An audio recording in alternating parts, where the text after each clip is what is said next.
आजसू नहीं जा रही है पश्चिम बंगाल या अभी तक कोई तैयारी नहीं दिख रही है, जबकि जयराम महतो लगातार जा रहे हैं क्षेत्र में, वहाँ कुर्मियों के बीच, कुर्मी आबादी के बीच जाकर रैलियां कर रहे हैं और बंगाली भाषा में वहाँ संवाद कर रहे हैं। ये हौसलों की कमी तो ले डूबी हमें वरना भंवर से किनारों का फासला का।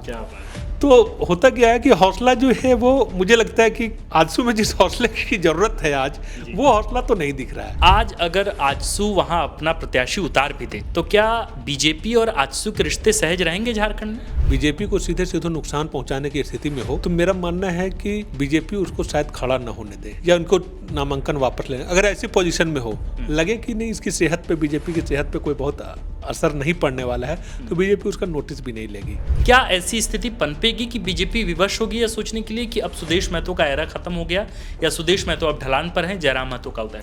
तो आप कह रहे हैं कि जयराम महतो को तब गंभीरता से लेना शुरू करेगी बीजेपी? मुझे लगता है गंभीरता से तो अभी भी ले रही है। सुदेश महतो को लेकर वैसा जबरदस्त आकर्षण क्या हो गया अचानक कि धीरे धीरे अब लगता है कि आजसू एकदम बिल्कुल ढलान पर है और उसके वैक्यूम को जेएलके ने बहुत अच्छे से, बहुत तैयारी के साथ उस पूरे अपॉर्चुनिटी को ग्रैब किया है। अगर आप उस आजसू की बात करें जिसकी वजह से झारखंड आंदोलन जो है आक्रामक जिसने स्वरूप ग्रहण किया था, तो उसके लीडर और थे, सूरज सिंह बेसरा थे, प्रभाकर तिर्की थे, बहुत सारे लीडर थे। सुदेश महतो उस कतार में बहुत पीछे थे। जातीय जनगणना होगा, ओबीसी नेताओं की पूछ बढ़ेगी, तब जयराम महतो एक बड़ी निर्णायक भूमिका में होंगे गठबंधन में। देखिए, सम्मोहन आपका जो पैदा हुआ, सम्मोहन का जादू कितने दिनों तक बना रहेगा इस पर डिपेंड करता है। नमस्कार, द फोर्थ पिलर देख रहे हैं आप। हमारा नाम आकाश आनंद है। झारखंड की सियासत में असम का सियासत का जिक्र बार बार तो आ रहा है, लेकिन पड़ोसी राज्य पश्चिम बंगाल की सियासत का जिक्र नहीं है। असम और पश्चिम बंगाल का जिक्र बार बार इसलिए भी क्योंकि दोनों ही राज्यों में विधानसभा के चुनाव हैं। हालांकि देश के 5 राज्यों में विधानसभा के चुनाव होने हैं, दक्षिण राज्यों में भी चुनाव है, तमिलनाडु में, पुडुचेरी में, केरल में, लेकिन खासतौर पर आज बात पश्चिम बंगाल की होगी। पश्चिम बंगाल का जिक्र इसलिए भी आज की वीडियो में होगा क्योंकि बीजेपी ने अपने कैंडिडेट लिस्ट की घोषणा कर दी है, लेकिन एक भी सीट अपने सहयोगी आजसू के लिए नहीं छोड़ा है। वो भी तब जब पश्चिम बंगाल में कुर्मियों की आबादी कथित तौर पर 40 लाख से 45 लाख के बीच कही जाती है। दूसरी तरफ आजसू के विकल्प में हालिया वर्षों में खड़ी हुई एक नई पार्टी झारखंड लोकतांत्रिक क्रांतिकारी मोर्चा और उसके इकलौते विधायक जयराम महतो लगातार पश्चिम बंगाल के अलग अलग हिस्सों में कुर्मी बहुल आबादी में रैलियां कर रहे हैं। कहा जा रहा है कि भाई जब नई नई पार्टियां वहां जाकर कुर्मियों के बीच रैली कर रही है, तब सुदेश महतो आखिर शांत क्यों है? क्या इस बार आजसू चुनाव पश्चिम बंगाल में नहीं लड़ेगा? हालांकि सांकेतिक तौर पर उन्होंने कहा है कि पुरुलिया में एक बैठक की और इसके बाद योजना बन रही है वहां चुनाव लड़ने की। 2016 में, 2021 में, दोनों ही वर्षों में चुनाव वहां आजसू ने लड़े थे, लेकिन प्रदर्शन बेहद निराशाजनक था। समझने की कोशिश करेंगे कि जयराम महतो वहां चुनाव लड़ने जा रहे हैं, सुदेश महतो इस वक्त शांत क्यों हैं। इस पूरे मसले पर बातचीत करने के लिए हमारे साथ झारखंड के वरिष्ठ पत्रकार शंभुनाथ चौधरी सर हैं, रांची प्रेस क्लब के प्रेसिडेंट भी हैं। सर, सबसे पहले तो बहुत स्वागत आपका। बहुत धन्यवाद आपका। सर, मेरा पहला सवाल यही है, इतनी पुरानी पार्टी है आजसू, कुर्मियों की जनाधार वाली पार्टी कही जाती है। जब से हम अगर इसके उत्थान से लेकर अब तक की बात करें तो कुर्मी इनके वोटर वर्ग रहे हैं, लेकिन हाल के दिनों में एक नई पार्टी बनी 2024 के ठीक विधानसभा चुनाव से पहले, लोकसभा चुनाव से पहले, और जेएलके ने बेहतर प्रदर्शन किया तमाम सीटों पर, आजसू को बड़ा नुकसान पहुंचाया है। आजसू नहीं जा रही है पश्चिम बंगाल या अभी तक कोई तैयारी नहीं दिख रही है, जबकि जयराम महतो लगातार जा रहे हैं क्षेत्र में, वहाँ कुर्मियों के बीच, कुर्मी आबादी के बीच जाकर रैलियां कर रहे हैं और बंगाली भाषा में वहाँ संवाद कर रहे हैं। हाँ, देखिए, ये तो है कि जयराम महतो एक बड़ी चुनौती की तरह उभरे हैं जी। खासतौर पे आजसू जिस आधारों पे जो सोशल इंजीनियरिंग का उसके जो समीकरण रहे हैं, उन्हीं समीकरणों पे कमोबेश जयराम महतो भी राजनीति कर रहे हैं और वक्त के हिसाब से फायर ब्रांड लीडर के तौर पे उभरे हैं। जाहिर तौर पे जब लीडर कोई नया उभार, किसी नए लीडर का उभार होता है तो उसको लेकर एक आकर्षण तो होता है और काबिलियत इसी में है कि जयराम महतो उसको अपनी जो छवि बनी है, जो उभार हुआ है उनका, उसको किस तरीके से इनकैश कर पाते हैं चुनाव में। झारखंड में उन्होंने ठीक ठाक प्रदर्शन किया। कभी आजसू को भी ऐसे ही समझा जाता था कि आजसू इसी तरीके की उभरती हुई ताकत है और उसको भविष्य की पार्टी के तौर पे और उसके लीडर सुदेश महतो को भविष्य के बड़े राजनेता, लंबी रेस के घोड़ा के तौर पे देखा जाता था। लेकिन पिछले 2-3 चुनावों से आजसू का जो प्रदर्शन रहा है झारखंड और झारखंड की बात करें, मूलतः झारखंड की पार्टी है, तो वो उसको बहुत उसके लिए उत्साहजनक तो नहीं रहा नतीजा। खासतौर पे सुदेश महतो जो पार्टी के सुप्रीमो हैं, उनसे जिस तरीके की ये माना जाता था कि वो बाजीगर है, हर हाल में जो है वो अपना प्रभुत्व झारखंड की सियासत में अपनी प्रासंगिकता बनाए रखते हैं जी। लेकिन जब वो खुद अपनी सीटें हार जाते हैं तो उन पे, उनकी रणनीति पे और उनकी पहचान पे तो नहीं कह लेकिन रणनीति पे जरूर एक सवाल तो खड़ा होता है निश्चित तौर पे। रही बात बंगाल के चुनाव की बात, बंगाल सुदेश महतो जिस इलाके से राजनीति करते हैं वहाँ और बंगाल ये दोनों कहाँ ख़त्म होता है, बंगाल कहाँ झारखंड शुरू होता है, ये पता नहीं चलता। तो सुदेश महतो भी बंगाली भाषा में दक्ष हैं और जयराम भी बंगाली भाषा में संवाद करते हैं। बंगाल में आपको जिस तरीके की राजनीति होती है वहाँ हाइपर लोकल मुद्दों को पकड़ने की ज़रूरत होती है जी।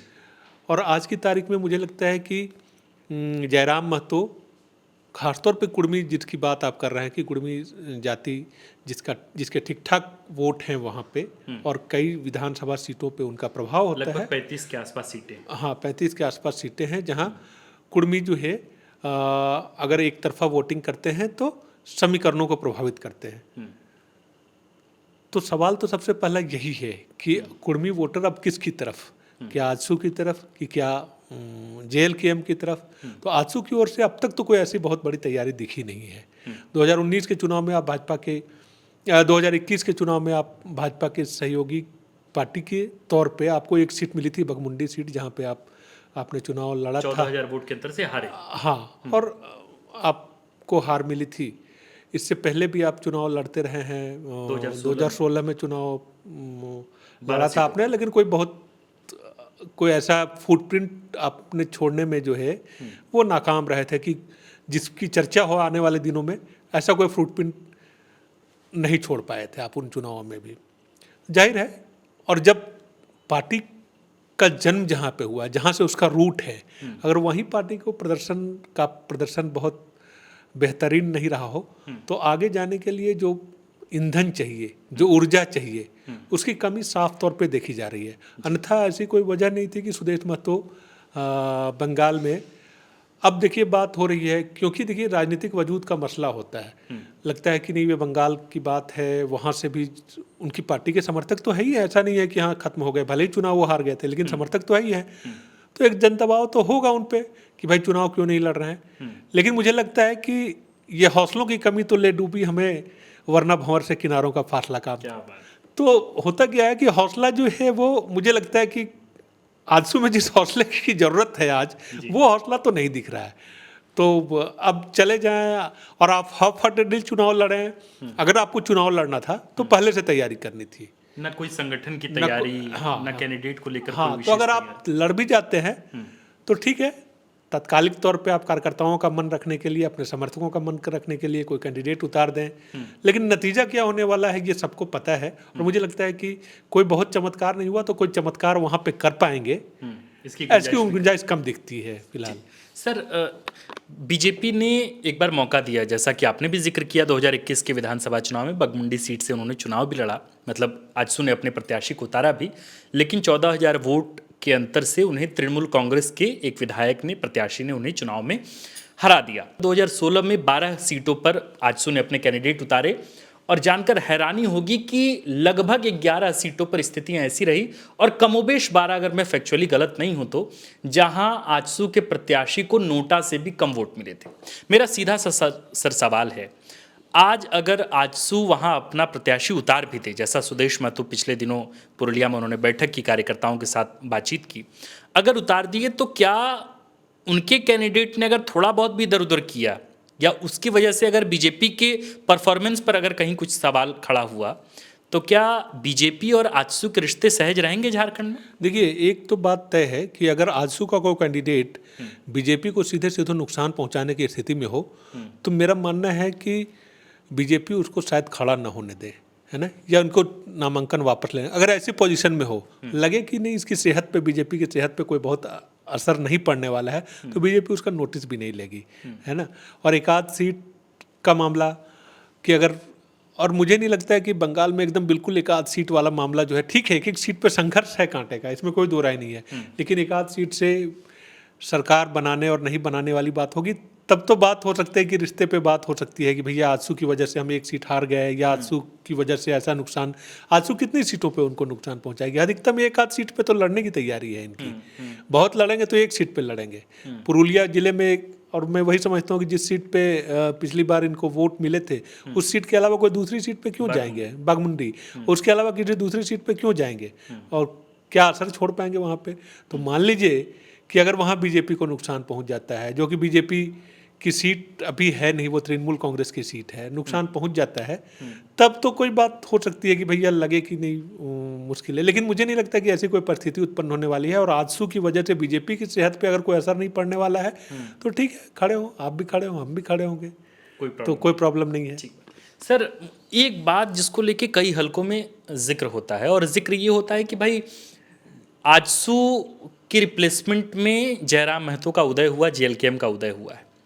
2024 का लोकसभा चुनाव, 2024 का विधानसभा चुनाव एक लिटमस टेस्ट की तरह था जेएलकेएम के लिए, जहां उन्होंने बहुत अच्छे अंक से उस परीक्षा को तो पास किया ही, बता दिया कि जनसमूह जो है वो अब आजसू की तरफ नहीं है, जेएलकेएम की तरफ है। पश्चिम बंगाल का चुनाव भी कमोबेश कई चुनावी जानकार इसी निगाह से देख रहे हैं, कह रहे हैं कि भाई अगर पश्चिम बंगाल में थोड़ा भी जादू अगर जयराम का चल पड़ा और वहाँ निर्णायक भूमिका में दिखे थोड़े बहुत भी अगर जयराम है तो बीजेपी झारखंड में आजसू के रिप्लेसमेंट के तौर पर जेएलकेएम को बहुत सीरियसली लेना शुरू कर देगी। उससे समझ में आ जाएगा कि भाई बीते 2 चुनाव में, लोकसभा और विधानसभा चुनाव में पार्टी का खराब प्रदर्शन रहा, और हराने वाले में से मुख्य तौर पर जेएलकेएम ही थे, जयराम महतो ही थे।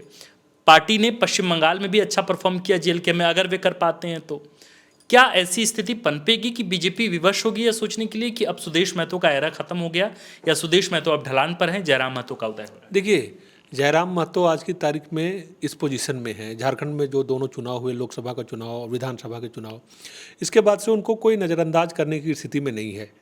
एक बात तो ये समझिए, कुर्मी या महतो जो है वो एक महत्वपूर्ण वोट बैंक है, और उसकी लीडरशिप की ज़रूरत बीजेपी भी तब तक सत्ता में नहीं आ सकती झारखंड में, या अगर उसको सत्ता में आना है तो कुर्मियों को साधने की ज़रूरत है। वहाँ कुर्मी लीडरशिप की बात हो रही है कि भाई कोई एक ऐसा लीडर हो हमारे सामने जो इस जाति पे पकड़ रखता हो।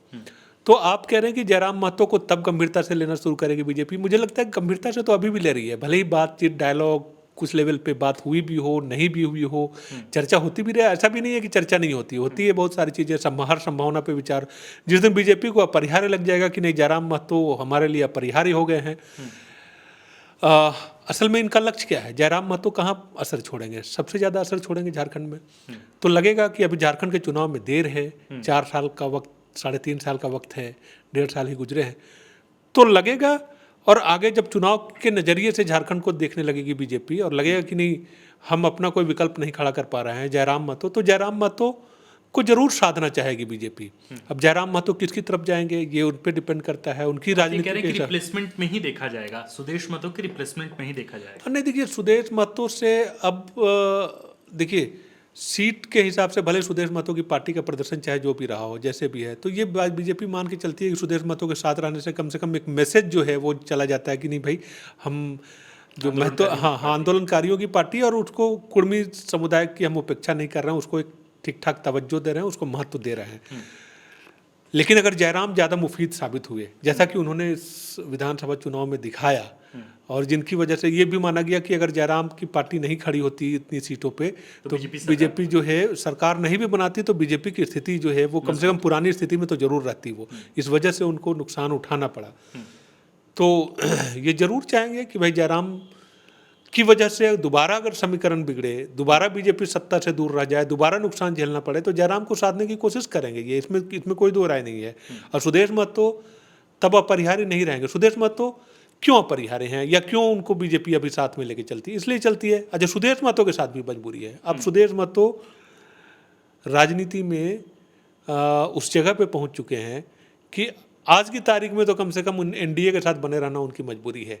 एनडीए को छोड़कर सुदेश महतो अब स्वतंत्र तौर पे बहुत राजनीति करने की स्थिति में नहीं है। पहले ये माना जाता था कि सुदेश महतो जिधर सत्ता होगी उधर सुदेश महतो चला जाता है। उनको झारखंड का मौसम विज्ञानी रामविलास पासवान की तरफ माना जाता था कि वो इतना पोजीशन हासिल कर लेते थे कि किंग मेकर की भूमिका में या सरकार बनाने गिराने की भूमिका में जो है सुदेश महतो की पार्टी की भूमिका होती थी। अब वो स्थिति रही नहीं रही तो इनकी वही स्थिति होगी जो जेएमएम के साथ कांग्रेस की है। हाँ बिल्कुल, कांग्रेस की भी वही स्थिति। तो इनको भी एनडीए के साथ बने रहना है, एनडीए छोड़ के ये जा भी नहीं सकते हैं। और आप देखेंगे कि सुदेश महतो की प्रासंगिकता ही अब इसीलिए बनी हुई है कि जब तब अमित शाह से मुलाकात होती है, ये बहुत सारी चीज़ें ठीक है। हालांकि ज़मीनी स्तर पर ये कोशिश कर रहे हैं, लगातार बैठकें कर रहे हैं, लगातार सम्मेलन कर रहे हैं कई मुद्दों पर, लेकिन मुझे लगता है कि अब ऐसा आकर्षण तो नहीं दिखता है। कम से कम यूथ के जो लीडर माने जाते थे, ऐसा आकर्षण अब नहीं दिखता तब जब उनको उस जाति के लोगों को एक विकल्प जयराम महतो के तौर पे मिल चुका है। सर मेरा आखिरी सवाल है, और मतलब ये सवाल तो मेरे जहन में बार बार उठता है जब भी मैं सुदेश महतो को देखता हूँ या आजसू पार्टी को देखता हूँ। जिस पार्टी को लेकर हम लोगों ने इतना पढ़ा लिखा, जिसके बारे में, जिसके आंदोलन के चर्चे हमने सुने, कहा जाता था कि एक बार आजसू के कार्यकर्ता सड़कों पर उतर जाएं तो पूरा पटना बंद करने की स्थिति में, खास करके झारखंड के इलाकों में तो यही स्थिति होती थी, चक्का जाम हो जाता था। वैसी पार्टी सुदेश महतो को लेकर वैसा जबरदस्त आकर्षण क्या हो गया अचानक कि धीरे धीरे अब लगता है कि आजसू एकदम बिल्कुल ढलान पर है, और उसके वैक्यूम को जेएलके ने बहुत अच्छे से, बहुत तैयारी के साथ उस पूरे अपॉर्चुनिटी को ग्रैब किया है। क्या हो गया ऐसा कि जिस सुदेश महतो को लोग एकदम जी भर के, कान खोल करके, बाहें खोल कर सुनते थे, वो सुदेश महतो ऐसा लगता है कि कॉरपोरेट कंपनी चला रहे हैं, पार्टी को प्लेटफॉर्म कह रहे हैं, लोग उनसे कम्युनिकेट नहीं कर पा रहे हैं, कनेक्शन डेवलप नहीं हो पा रहा है, इमोशनल कनेक्शन का लैकिंग दिखता है। क्या हो गया सुदेश महतो के साथ? नहीं देखिए, एक तो आप जिस आजसू की बात कर रहे हैं जिसके आंदोलनों से झारखंड थम जाया करता था, उस आजसू के जो लीडर्स थे और जिनकी भूमिका थी वो आजसू में आज नहीं है। सुदेश महतो, अगर आप उस आजसू की बात करें जिसकी वजह से झारखंड आंदोलन जो है वो आक्रामक जिसने स्वरूप ग्रहण किया था, तो उसके लीडर और थे, सूरज सिंह बेसरा थे, प्रभाकर तिर्की थे, बहुत सारे लीडर थे। सुदेश महतो उस कतार में बहुत पीछे थे। लेकिन जब आजसू ने राजनीतिक पार्टी के तौर पे अपना सफर शुरू किया, सुदेश महतो पहली बार विधायक भी जो है वो आजसू पार्टी की ओर से नहीं बने थे, पता ही होगा आपको। तो आजसू ने जब सियासी तौर पे उसकी शुरुआत हुई थी एक छात्र विंग के तौर पे, जेएमएम के छात्र विंग के तौर पे हुई थी, तो जब तक थी तो आंदोलन में उसी हिसाब से भूमिका थी। जब इसने राजनीतिक पार्टी के तौर पे, आजसू पार्टी है ये, वो आजसू थी, ये आजसू पार्टी है, पार्टी के तौर फर्क यही है।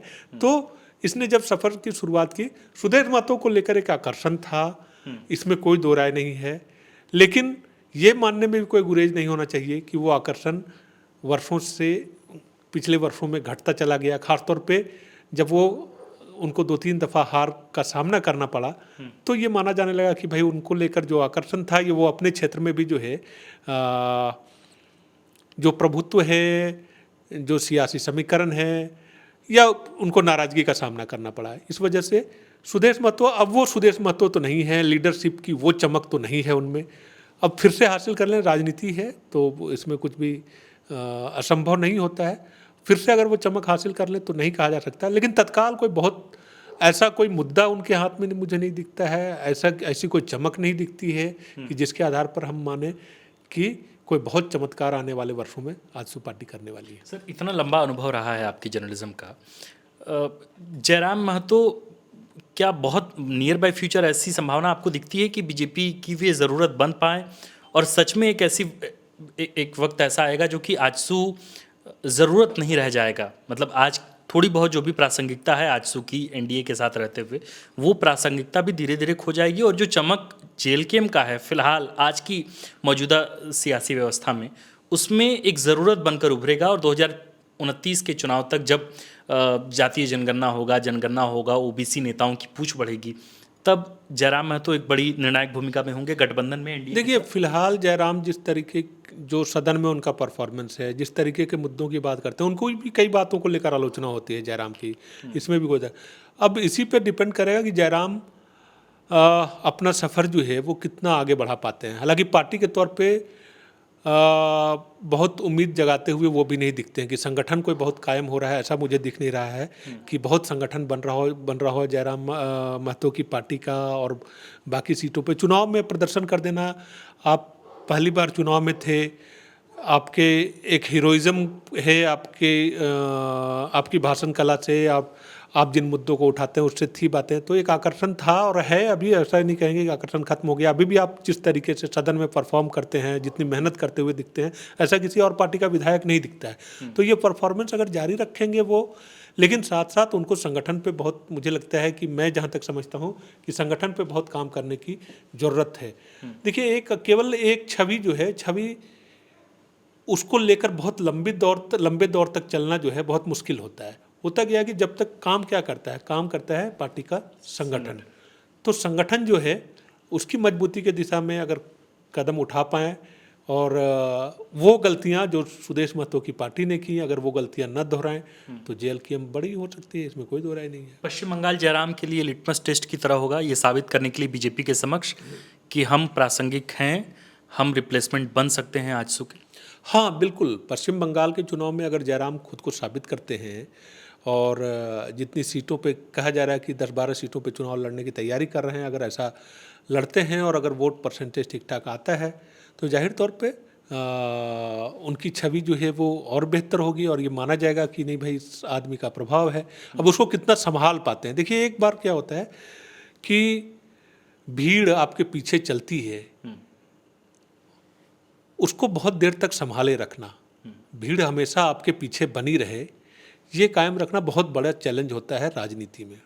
एक मुद्दा होता है, तात्कालिक तौर पर लोग जुड़ते हैं और लगता है कि नहीं, एक अपार जन समर्थन हासिल हुआ, तो चोटी पे आप पहुंचना जो है वो तो आसान होता है, कहते हैं लोग चोटी पे। हाँ, अरविंद केजरीवाल की पार्टी है कि एक बार है कि आप सम्मोहन आपका जो पैदा हुआ, सम्मोहन का जादू कितने दिनों तक बना रहेगा, इस पर डिपेंड करता है। इसके लिए आप कितने इनोवेटिव होते हैं राजनीति में, कितने जन मुद्दों को पकड़ते हैं, लड़ाई का जज्बा कितने दिनों तक बरकरार रखता है, इस पर डिपेंड करेगा कि जयराम महतो का सफ़र कितनी दूर तक चलेगा।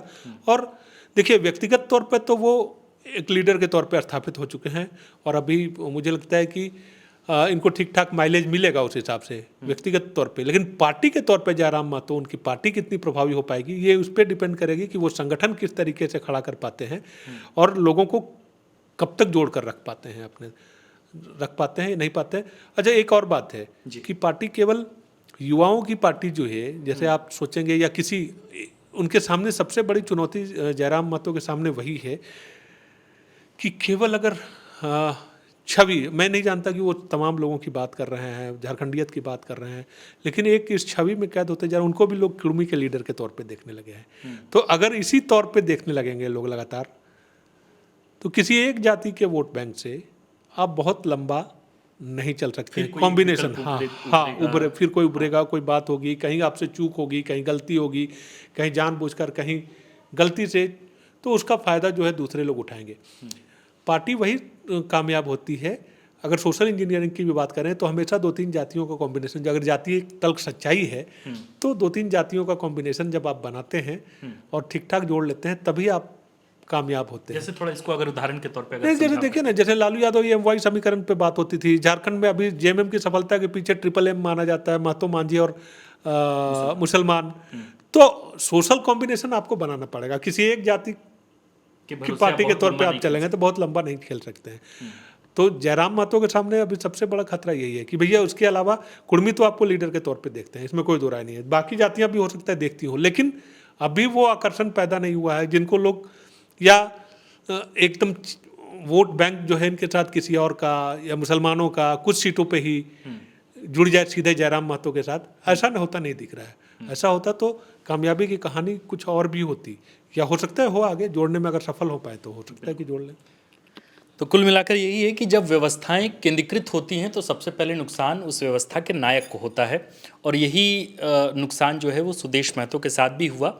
और जिस ढर्रे पर चल रहे हैं जयराम महतो, अगर उनके साथ, जैसा सर ने कहा भी कि अगर उनके साथ कोई और वोटर वर्ग जुड़ता है तो फिर बात अलग होगी, क्योंकि अभी फिलहाल सुदेश महतो की ही लकीर पर चलते हुए आगे नजर आ रहे हैं जयराम महतो, अगर मैं गलत नहीं कह रहा हूँ सर तो। हाँ नहीं ठीक है, मतलब मैं ये कह रहा हूँ कि उनको अपनी स्वीकार्यता जो है वो बढ़ानी पड़ेगी, बाकी उसका समुदाय दायरा बढ़ाना पड़ेगा।